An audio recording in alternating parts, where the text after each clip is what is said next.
The concept of Sunnah in the Muwatta of Malik ibn Anas by Mohammed Yusuf Guraya, Mcgill University, 1969.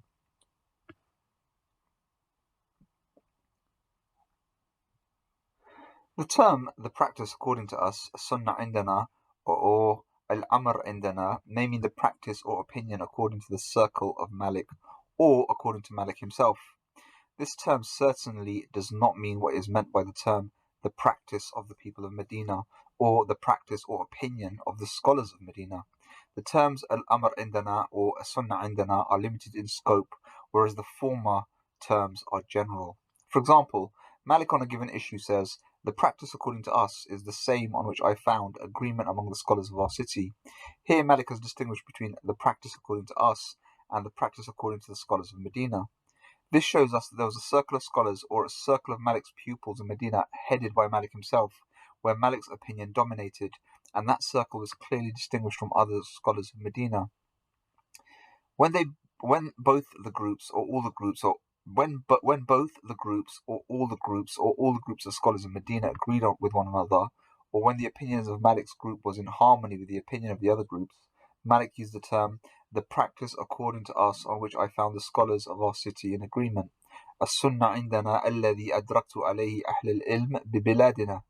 On another occasion, Malik uses the term al-amr indana, the practice according to us, and then at the end of the issue he added, I found on this those scholars whom I like. على هذا أدركت من أرضى من أهل العلم. Here Malik has identified his opinion with the opinion of those scholars who are in harmony with him on this issue.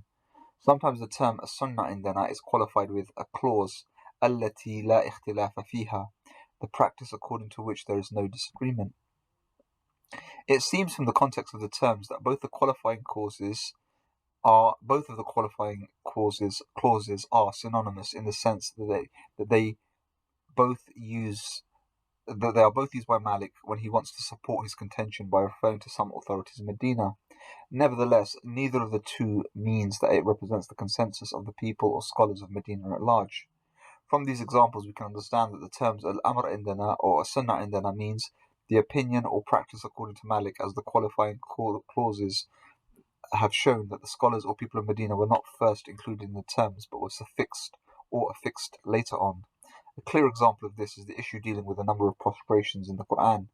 Malik says, Al-Amr indana, the practice or opinion according to us, is that there are only 11 prostrations in the Qur'an, and there is no prostration in the Mufassal chapters. Malik has expressed this opinion after reporting numerous hadiths in the Muwatta contrary to his own view, from the Prophet, from the companions, and from contemporary scholars, even from those scholars who were his very reliable authorities.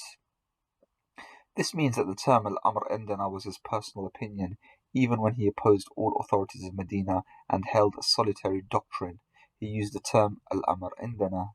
Malik asked Ibn Shihab al-Zuhri about the pregnant woman in case she sees bleeding. Ibn Shihab said, such a woman should keep away from prayers. After quoting Ibn Shihab on the issue, Malik endorses Ibn Shihab's verdict in these words, and that is our opinion. وَكَذَلِكَ الْأَمْرُ عِنْدَنَا.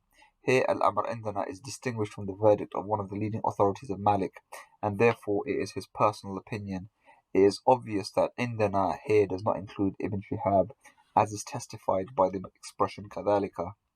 On a certain issue, Malik said, the practice according to us is in accordance with the hadith of Hisham ibn Urwa. In this case, Malik quotes many statements and reports from different authorities in Medina, and at the end prefers one of them out of many, and declares that his opinion was in accordance with his opinion of Hisham ibn Urwa. He expresses his personal opinion, but uses the word indana, which is equivalent in force to indi, in my opinion.